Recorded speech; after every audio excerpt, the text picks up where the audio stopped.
Buenas noches con todos. Nos encontramos aquí en esta reunión. Nos sentimos muy felices y contentos de tener la presencia de un gran doctor en Derecho y a la vez maestro, el doctor Edgardo Quispe. Bueno, para comenzar, queremos comentarles un poquito del trayecto que tiene el docente y abogado Edgardo Quispe y mencionando lo siguiente. El doctor Edgardo Quispe es abogado por la Universidad Nacional de Trujillo.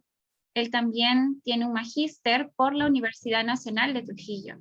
Es doctor en Derecho por la Universidad Privada Antenor Orrego, a la vez profesor de pregrado en la Universidad Privada Antenor Orrego, como también en la Universidad Nacional de Trujillo y en César Vallejo. Como pueden notar, es un docente y a la vez un abogado de mucha experiencia y también ha sido invitado el día de hoy para realizar algunas preguntas derivadas al tema que se nos ha asignado dentro de este curso. Así que ahora doy paso a mi compañero Edgar Carranza, quien será el que lleve a cabo las preguntas a este gran conocedor de la materia, el abogado Edgardo Quispe. Muchas gracias, Claudia. Buenas noches, doctor Edgardo. Un gusto conocerlo. Encantado. Hola, buenas noches. Buenas noches. Bien, con todos ustedes. Gracias. El tema que nos ubica en esta reunión hoy día es hablar sobre el incumplimiento eficiente, ¿no? Es una teoría que nace en el derecho común y vamos a hablar sobre eso con el doctor Edgardo Quispe en esta noche. Doctor Edgardo, comenzando con la primera pregunta.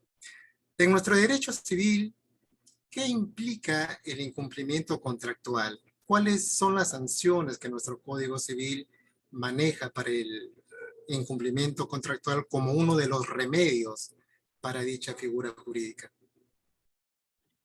Bien, en principio, para tratar de ubicarnos históricamente, ¿no? Sabemos que a lo largo de la historia hay dos grandes sistemas, el sistema anglosajón y el sistema continental del derecho.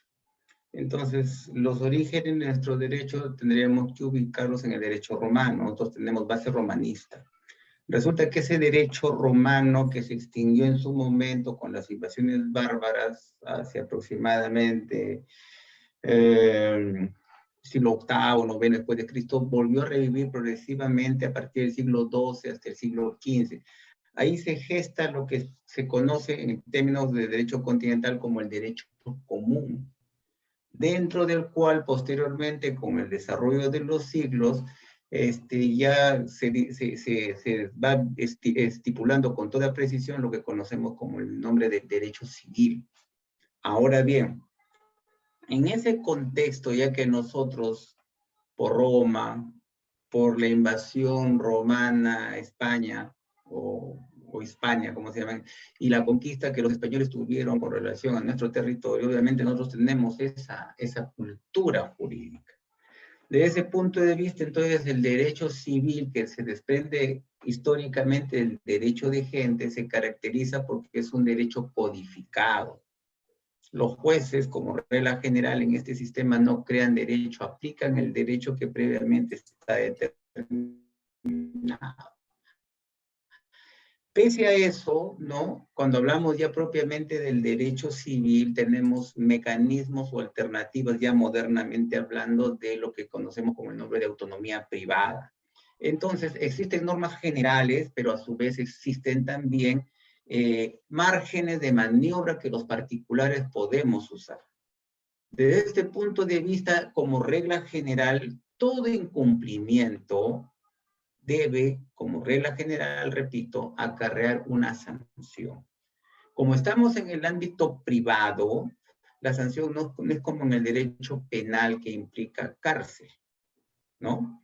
Acá, en el ámbito privado, en el ámbito civil, en el ámbito comercial, la sanción es pecuniaria, es a través de indemnizaciones, de devoluciones o entregas de cosas, ¿no? Básicamente, ciertas prohibiciones.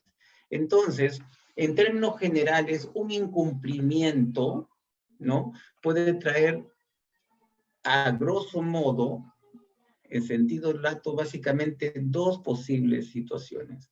Una, la resolución del contrato, dejarlo sin efecto.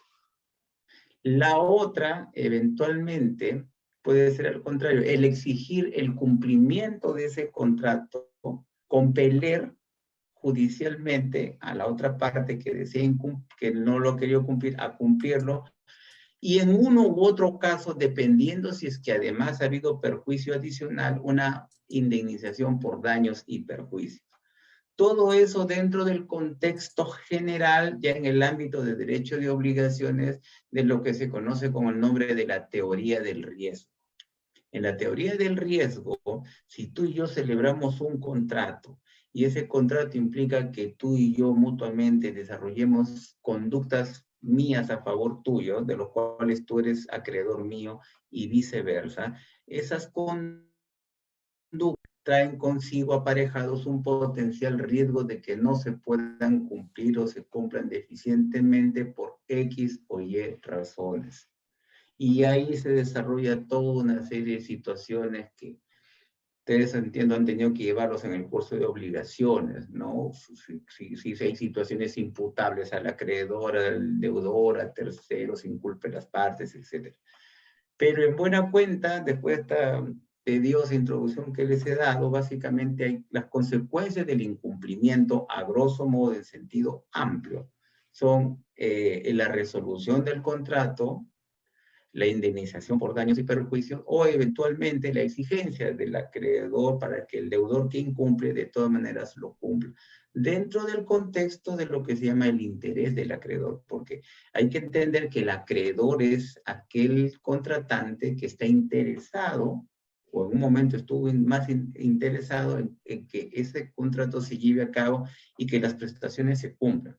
Es evidente que el deudor, el que no desea cumplir, el que no va a cumplir, es el que va a generar este incumplimiento que en algunos supuestos, bueno, la teoría del análisis económico del derecho lo llama con el nombre de incumplimiento eficiente, ¿no? Eso ya sería cuestión de conversarlo en las subsecuentes preguntas. Correcto, doctor.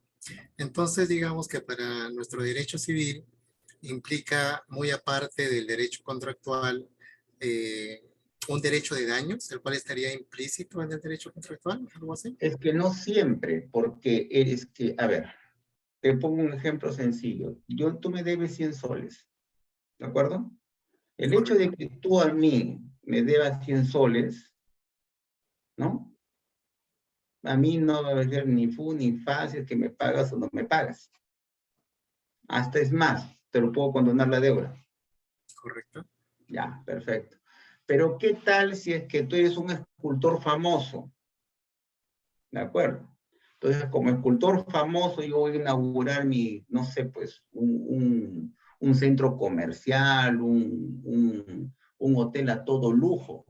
Y en esa inauguración que yo he contratado, he invitado a gente muy importante, orquestas, buffet y todo lo demás, el elemento central, aparte de la edificación, es una escultura que se supone que tú ya debes saber, yo te he pagado por esa escultura. ¿Qué pasa si no está esa escultura ahí? La mala fama que me va a generar a mí, ¿no? El incumplimiento con... Entonces, esas obligaciones generan, por un lado, la deuda, o sea, el acreedor tiene derecho al crédito. El deudor tiene la obligación del débito. Y además puede el tema de la responsabilidad, cuando el perjuicio va más allá que el simple incumplimiento de la prestación. Si es derivado de un contrato, la responsabilidad será contractual. Si es derivado del incumplimiento de una obligación genérica, de un deber básico de no dañar genérico, será una extracontractual. Aunque las bases de ambas sean las mismas, ¿no? Así es. Muy bien, doctor. Entonces, de lo que ya habíamos investigado un poco nosotros también, digamos que en el derecho civil, ante un incumplimiento, ya sea contractual o extracontractual, implica encontrar al culpable más que nada, ¿verdad? Para que repare ese daño causado al acreedor. Por lo menos de primera intención, dependiendo, porque puede haber el exigir el cumplimiento. Correcto. Puede ser. Otro, dejar sin efecto y en ambos casos potencialmente la indemnización. Sino que lo que pasa es que la responsabilidad contractual, el culpable, el incumplidor, ¿no? El deudor está plenamente identificado porque previamente había un contrato contigo. Exacto. Y en la extracontractual, bueno, a veces pues se escapó, ¿no? Tenemos que tratar de ubicarlo, no sabemos quién fue, ¿no? Claro, y a diferencia, como usted bien lo dijo en un principio, en el otro sistema jurídico, en el derecho común, hemos visto que no a veces tratan de encontrar al culpable, sino digamos, la cancha estaría en el deudor, ya sea en ver si su actuar fue, digamos, eficiente o no. Pero eso lo vamos a ver en las siguientes preguntas. Pasemos a la segunda pregunta, doctor. ¿Se aplica responsabilidad objetiva, subjetiva o ambas para efectos de encontrar lo que estábamos conversando hace un momento, al culpable del incumplimiento en nuestro derecho civil? Si tú hablas de incumplimiento en términos genéricos, se tendría que hablar necesariamente o principalmente de una responsabilidad subjetiva del 1969 del Código Civil. Porque ahí hay una intención de parte de uno de los dos contratantes de sustraerse o no cumplir debidamente con las prestaciones pactadas, ¿no? Generalmente la responsabilidad objetiva, ¿no? Se dan generalmente en casos de responsabilidad extracontractual, donde yo tengo un perro de esas razas pues peligrosas, ¿no? Y por omitir un deber de cuidado no le pongo bozal, o no me he trancado bien la puerta, entonces sale y te muerde. No, yo no he tenido la intención, ¿no? Pero te he ocasionado perjuicios. Estoy violando un deber genérico de no dañar. En cambio, en la contractual, ¿no? Si hemos pactado tú y yo un contrato, sea cual sea, se entiende que se pacta bajo el principio de la buena fe. Y esa buena fe, como es el Código Civil, debe estar antes del contrato, ¿no? Negociarse, tiene que estar durante el contrato, celebrarse, y tiene que estar posterior en ejecución del contrato, ¿no? En ejecución de las prestaciones, con la ejecutarse. Entonces, la buena fe debe ir desde antes hasta el final, ¿no? Desde que comienzan las negociaciones, desde que se continúa con el perfeccionamiento del contrato y culmina finalmente, porque los derechos y obligaciones son esos, están orientados a terminar en algún momento. En algún momento tú cumples con tus prestaciones, yo cumplo con las mías y pagamos. Pagar, técnicamente hablando, es cumplir con las prestaciones. No solamente se limita a dinero. Si yo te compro, tú eres sastre, yo te compro un terno, yo te pago porque hagas un terno, yo te pago con los 1,000 soles por el terno. Pero tú me pagas a mí entregándome el terno. O sea, ambos pagamos. Pagar en sentido estrictamente jurídico es cumplir las partes con las prestaciones. Por eso es que al pagarnos mutuamente, al cumplir mutuamente con las prestaciones, se extingue la obligación conforme lo hemos pactado. Hay otras situaciones donde se extingue de manera patológica, ¿no? Con resoluciones, rescisiones, etcétera, etcétera. Doctor, una de las cosas que nos llamó la atención mucho en esta investigación es que en nuestro derecho civil se tiene el pensamiento que las obligaciones recíprocas en cuanto a los bienes tienen que ser equivalentes o no necesariamente. ¿Cómo entendemos la palabra equivalentes? No sé, a ver. Por Las ejemplo. prestaciones del mismo valor, ¿no? Exacto. Equivalentes en el sentido que ambos bienes tienen el mismo valor. ¿Necesariamente es así o no? No, si no hubiera donaciones, pues, por ejemplo. En una donación, yo te regalo mi automóvil. Objetivamente hablando, yo tengo un perjuicio. Ya. Objetivamente hablando, tengo un perjuicio, entre comillas, entendiendo como un desmedro económico o patrimonial de mi parte. Pero como yo soy millonario, lo cual no es cierto, por motivos del ejemplo, para mí regalarte un automóvil, o regalarte un yate, o regalarte, no sé, pues un reloj, no me hace Claro. mayor cosa. Y si habláramos de una compra-venta, ¿la Pero es figura que sería igual? en la compraventa, pues cada figura tiene su propia característica. La compraventa tiene dos elementos fundamentales. Tiene el bien y tiene el precio, ¿no? Entonces, el sentido de equivalencia que las partes han acordado está en el sentido de que yo como vendedor estoy tomando la decisión de transferirte la propiedad a ti a cambio de lo que yo considero de este bien que te estoy transfiriendo, sea un auto, una casa, por el precio que tú me vas a pagar. Y contigo sucede exactamente lo mismo. Tú, o sea, mi aparente desmetro, ¿no? De perder el automóvil, de perder en sentido entre comillas, ¿no? De no tenerlo más Claro. dentro de mi patrimonio, ahí entramos al ámbito de derechos reales. Exacto. Entramos al ámbito de Que derechos es reales. que es otra de las líneas Perderlo, también. ¿no? De ya no tener, claro, de ya no tener el reloj, ¿no? De ya no tener el libro, ¿no? Es porque la equivalencia para el reloj son 1.000 soles o en el caso del libro son 50 soles.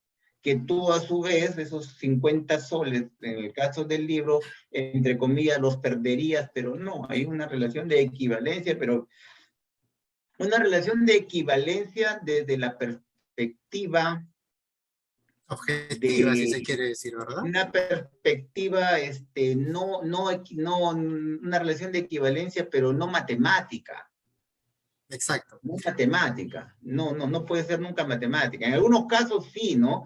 Podría ser objetiva, ¿no? Tú y yo decimos, bueno, ¿en cuánto me vendes o no sé, este libro, antiguo, ¿no? O original. Sabes que hay que buscar un tasador. Entonces buscamos criterios objetivos. Buscamos un tercero.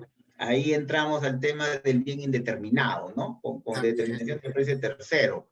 Sí. Pero en otros casos, la determinación del precio, ¿no? Del valor, esa equivalencia, es más, puede ser hasta, por así decirlo, simbólica. En realidad, el bien o vale menos que el dinero, o el dinero que se está pagando es mucho menos. Y esas situaciones inclusive pueden llegar a circunstancias delictuosas, si no sobre vemos el tema del desbalance, donde se transfieren bienes que notoriamente valen 10, 15 veces más del precio pagado en dinero, ¿no? Y uno no se entiende cómo puedes llegar a esas transacciones. Es verdad. Y uno de los temas que encontramos cuando estábamos investigando ese tema del incumplimiento eficiente es que para esta teoría, ¿no? La reciprocidad de la transferencia de estos bienes no debería ser equivalente desde el punto de vista objetivo, sino subjetivo. Es decir, si yo decido transferir, en este caso, el libro a cambio de dinero, es porque obviamente valoro más el dinero de lo que me desprendo que es el libro. Y por otra parte, usted también valorará más el libro que lo que Claro, puede puede pagar por ser el que yo tenga dinero, varios, ¿no? puede ser que Exacto. y es más, al punto, si yo tengo varios ejemplares, no tendría inconveniente hasta en regalártelo. También. Muy bien, doctor. Pasemos a la tercera pregunta. Ahora sí, ya entrando a terrenos ya del tema. ¿Qué opinas sobre la Con teoría? calentamiento previo. Correcto. ¿Qué opinas sobre la teoría del incumplimiento Entonces, ¿qué? eficiente de origen del common law o derecho común como parte del análisis económico del derecho? Claro, retomamos el primer término, ¿no? Como te comentaba, inicié con el origen del derecho común desde el punto de vista del derecho continental. Exacto. Del normativo, del que tiene base romanista. Pero eso también hay otra contraparte en el derecho insular, en el derecho anglosajón, ¿no? Que también ellos llaman el common law, el derecho común. Si bien es cierto la terminología o el nombre es el mismo, pero se refieren a cosas distintas. Correcto. ¿no? Los anglosajones se han caracterizado porque ellos de normas muy poco, tienen normas, pero en determinadas circunstancias. Ellos más son gente mucho más práctica. Ellos lo que buscan es solucionar y encontrar, para ellos el derecho es más vivo, es a través de una jurisprudencia que van creando y desarrollando sobre la base de la creatividad, de la necesidad y del interés o de la primacía de los intereses particulares de las personas. Entonces, ese es en un sistema, en una sociedad con un sistema de valores un tanto distintos al nuestro, pues, ¿no? No necesariamente diametralmente opuestos, pero sí distintos. Distintos en la prioridad que le dan a sus... Entonces, la iniciativa, la dignidad humana, la individualidad, ¿no? En el sistema anglosajón, el sistema del common law, en ese sentido, ¿no? En ese sentido, desde esa perspectiva, obviamente tiene otras connotaciones con relación a nosotros. Nosotros somos, por así decirlo, más comunitarios, ¿no? Relegamos el interés, somos más proclives, ¿no? A relegar el interés individual versus el interés, común, ¿no? Y también tenemos todo un sistema complejo, normativo, que a los otros les dará chucaque en la cabeza, ¿no? Que justiniza, modifica, atenúa, amansa nuestra autonomía privada. Ellos tienen otro sistema, ¿no? Más libre. Ambos sistemas no son malos en sí mismo, químicamente puros, sino que lo que sucede es de que algunos funcionan más eficientemente y otros bajo ciertas circunstancias. Es verdad. Entonces, claro, entonces, desde esa perspectiva y con esa base, entonces ellos no se hacen problemas. Oye, celebré un contrato contigo, acordé contigo, ¿no? Acordé contigo, pero ¿sabes qué? No me conviene, pues. Mira, no lo voy a cumplir, pues. Claro, eso en sí, tanto para el common law como para el derecho común, bueno, acá ya no es derecho común, acá ya son varias ramas que se desprenden del derecho común, sería el derecho societario, el derecho comercial, el derecho civil, ¿no? También, lógicamente, no, de primera intención tampoco es bonito, ¿no? Tampoco es bueno. Pero acá son más permisivos, pues. Ellos son más comprensivos ante esas circunstancias. Nosotros sí nos choca más, ¿no? Pero eso Claro. no quiere decir a mi modo de ver las cosas. Bueno, creo que nunca has sido tú mi alumno antes, ¿no? No he tenido el gusto, pero me hubiera gustado. Ya me conocen, entonces yo soy medio hereje, pues no, me caracterizo por pensar mal, en el sentido de ser distinto al resto de los colegas y lo que he leído, ¿no? Entonces, no es que sean contrapuestos, porque viendo y analizando nuestro Código Civil, hay mecanismos perfectamente válidos donde este incumplimiento eficiente perfectamente puede ser asimilado acá. Lo único que se necesita es un abogado que tenga un poco de cerebro y de conocimiento para aplicarlo.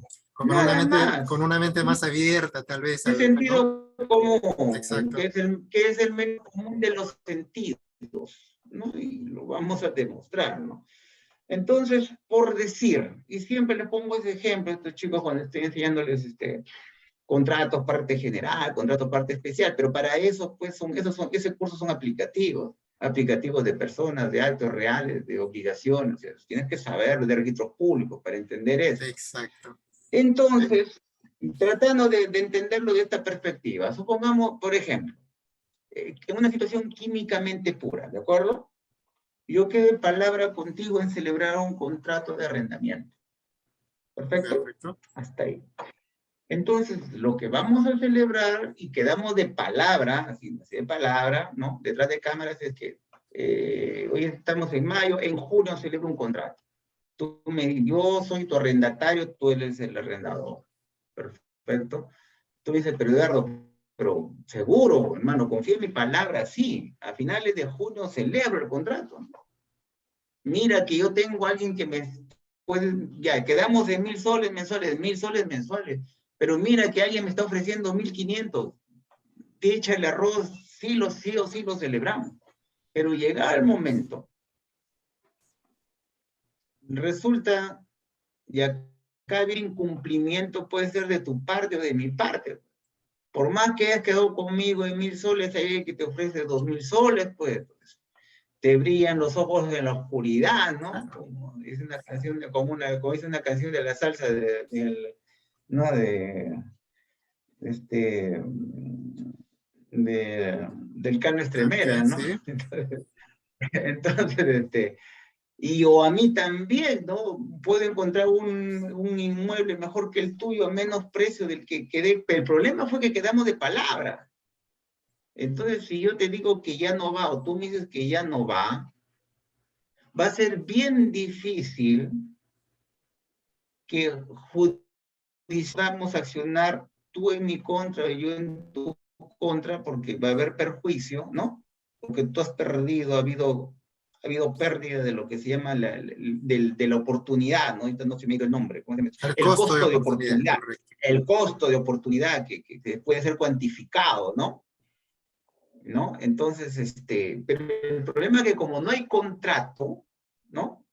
Claro, en el common law no habría problemas, eso no es mayor relevancia, Exacto. ¿no? Porque la palabra, pues, ya, pero acá sí, acá, como nosotros somos más formalistas, va a ser mucho más difícil, ¿no? Entonces, lo más probable es que por encima del perjuicio que podamos tener tú o yo, según que yo te haya ocasionado a ti o tú a mí por ese incumplimiento, porque vas a celebrar otro contrato que es mejor para ti, va a generar lógicamente sobre todo la pérdida pues, de la amistad y sobre todo que va a demorar mucho en recomponerse, y eso también tiene un costo futuro. Exacto. Eso económicamente también tiene otro costo, ¿no? Todo tiene un costo, todo, prácticamente todo, desde el punto de vista del análisis económico del derecho, todo tiene un precio, pues, ¿no? Todo tiene un costo de Todas nuestras transacción, como acciones decía Ronald tienen Coase, un pues, ¿no? costo, el costo de transacción con el óptimo de Pareto, pues, ¿no? Exacto. Porque esta teoría, claro, no es que tampoco soy muy adicto a esto, ¿no? Pero me parece que sí puede y debería aplicarse, pero siempre sobre la base de la normatividad que tenemos y regulándola debidamente. Ahora Exacto. bien, pero regresando al punto, ¿cómo es que aplicando el Código Civil peruano, en este caso concreto, sí el Código Civil permite que podamos pactar esa posibilidad? Y si lo regulamos con con el debido conocimiento, con la debida experticia, ¿no? Y con con la debida anticipación y analizando las contingencias, también igualmente hasta podremos encontrar una solución mucho mejor y de menos impacto negativo para ti y para mí. Y pongo el ejemplo concreto. El mismo arrendamiento, ¿no? ¿No? Y le pongo este ejemplo. Ya yo, el gobierno, tengo mis contactos en el gobierno y en diciembre me aseguran sí o sí que hay un contrato para mí en que voy a trabajar en el Ministerio de Justicia. Pero en diciembre, no ahorita, estamos en mayo.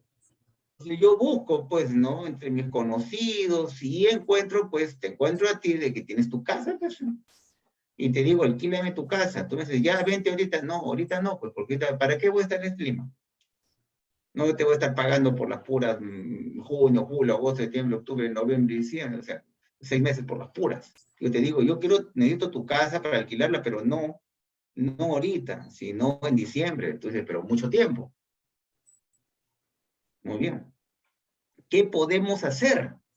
Porque siendo realistas, ¿no?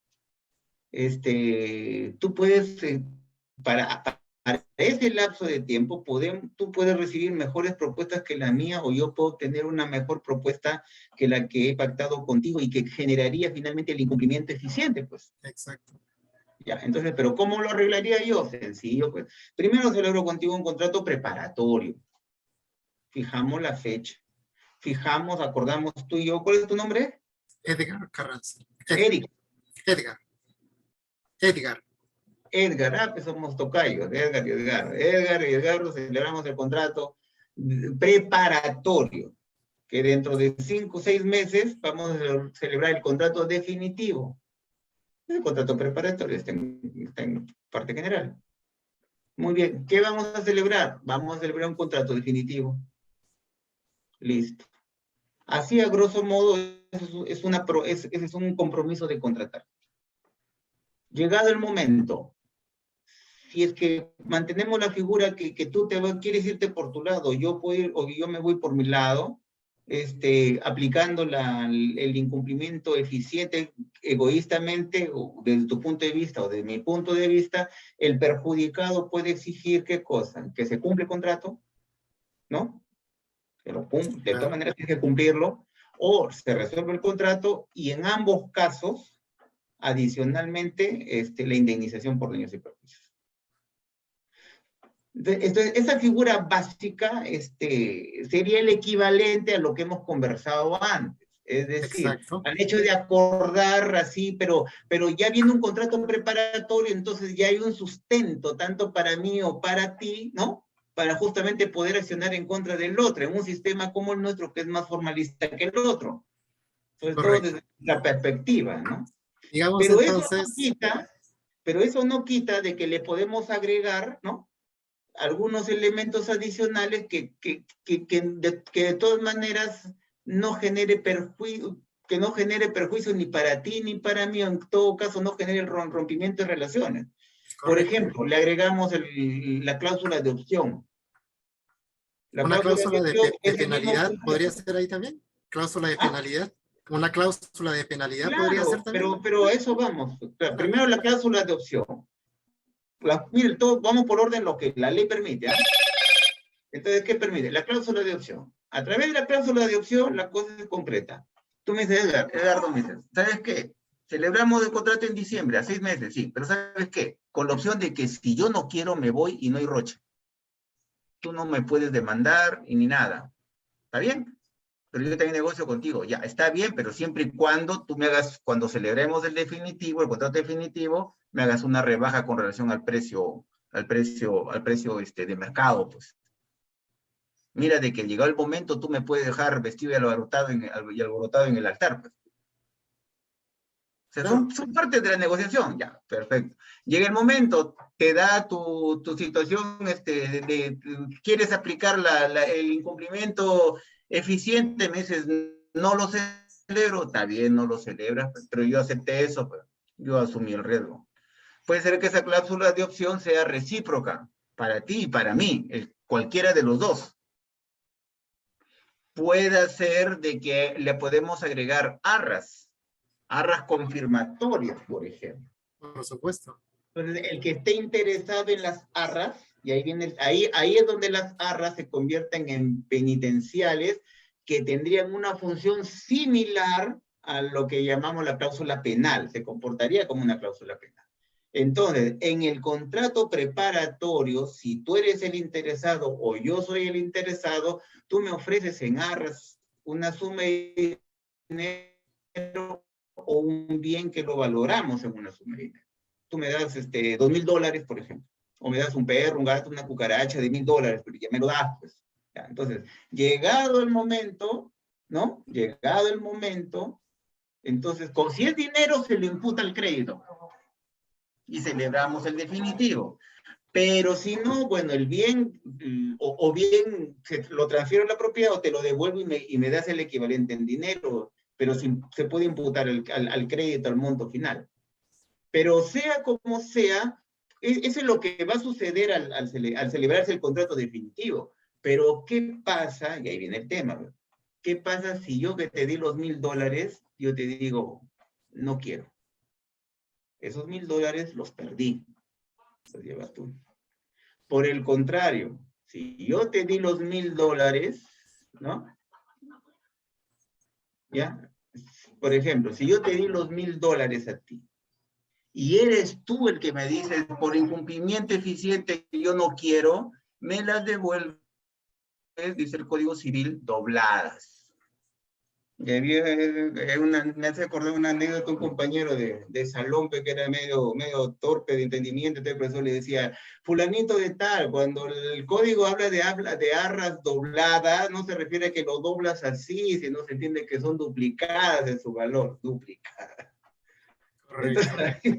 Entonces, si eres tú el que has recibido las arras de confirmación y eres el que me echas arroz y no quieres, tú me devuelves no los $2,000. Exacto.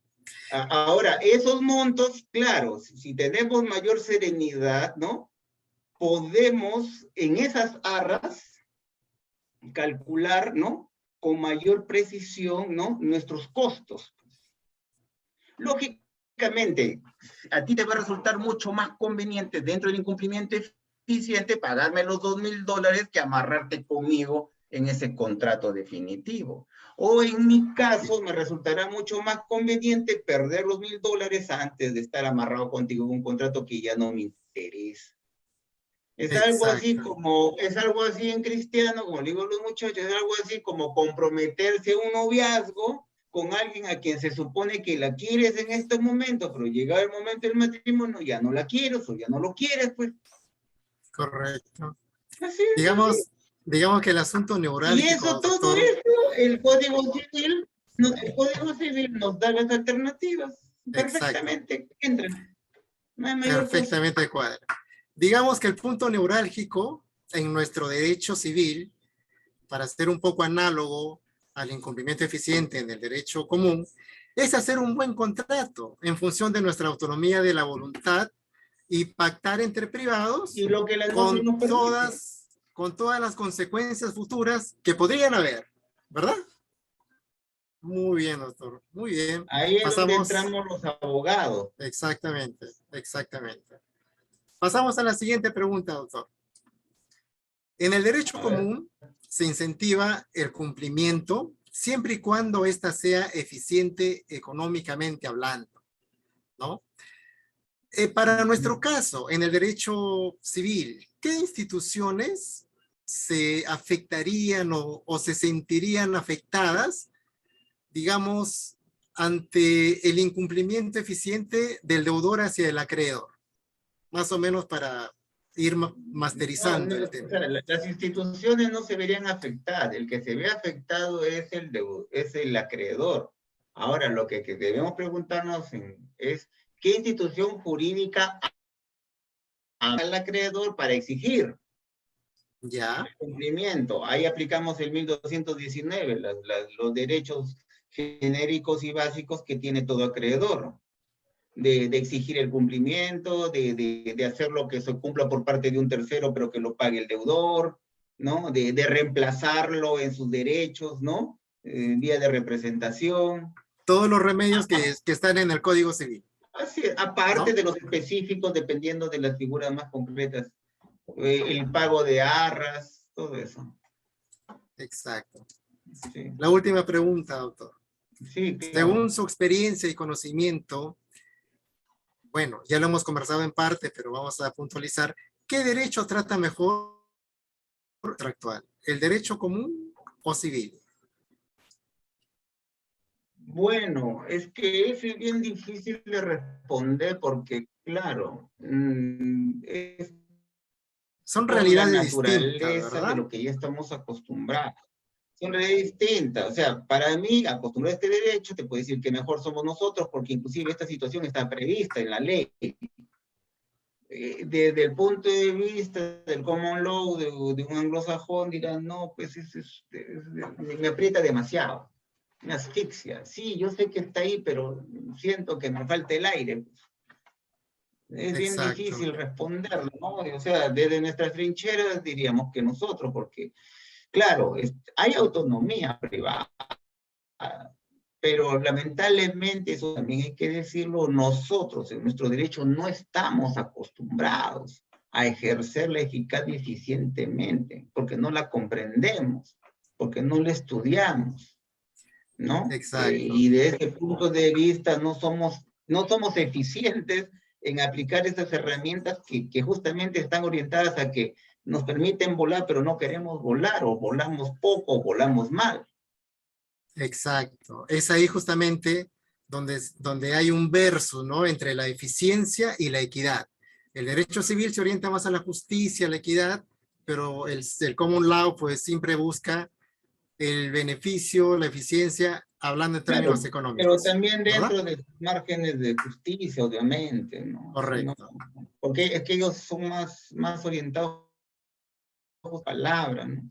Para ellos perder la palabra es perder su vida, pues su reputación la cuida más que su vida. A nosotros, pues, para Exacto. muchos, no es así, ¿no? Son sistemas jurídicos distintos y realidades distintas también. Pero lo bueno es que, según el caso, pueden combinarse y aplicarse, ¿no? En función justamente de qué tanto esa institución me resulta aplicable y le puedo sacar provecho en realidad con las adaptaciones correspondientes. Así como lo hemos visto hace rato con un buen contrato redactado, ¿verdad? Preveyendo todas las vicisitudes que se pueden presentar en el futuro. Muy bien, doctor Edgardo Quispe, un gusto y un placer tenerlo con nosotros. Muchísimas gracias. No sé si No, Claudia quiere agregar algo más. no, simplemente les agradezco por la invitación y bueno, siempre uno para ocupado, pero al menos siempre un tiempito por ahí que le puede dar siempre a los muchachos para apoyarles. Muy agradecido. Gracias. Hasta luego, doctor. Gracias a Hasta luego. ustedes. Gracias, doctor. Muchas gracias. Cuídense, muchachos. Hasta luego, doctor, un gusto volver a verlo. Cuídese. Igualmente, niña, cuídate.